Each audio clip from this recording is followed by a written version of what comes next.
I begin with low bloom gelatin. As you can see, it is completely solid. I will warm this up in a hot water bath for 45 seconds at a time until it is completely liquid. Next, I pour it on a metal pallet.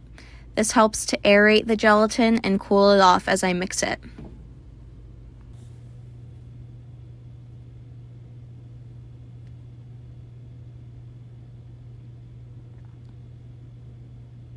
Next, I test it on my wrist to make sure that it is a good temperature to apply to my skin and that it will not burn me.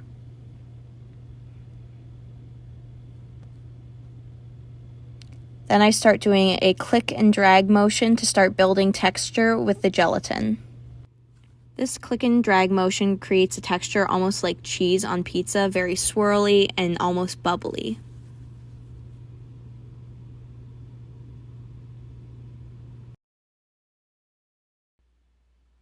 Once I've done the entire hand, I move on to the fingers using the same motion.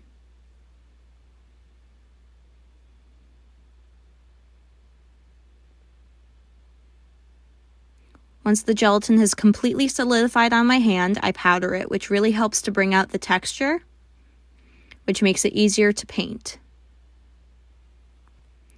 I start off with a coral adjuster and start by spackling that on my hand with a chip brush. I use this as a base because it has a nice pink tone. Next, I mix a red with the coral adjuster. This gives the burn a more irritated look. I continue spackling it with a chip brush.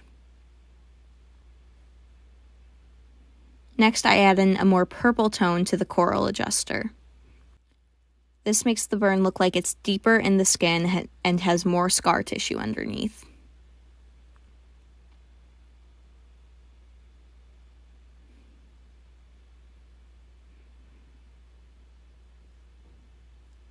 Next, I go in and hand paint the craters in the burn. This gives the look more depth.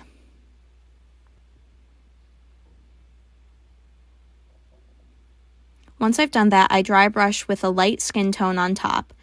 I finish with setting spray and the look is complete.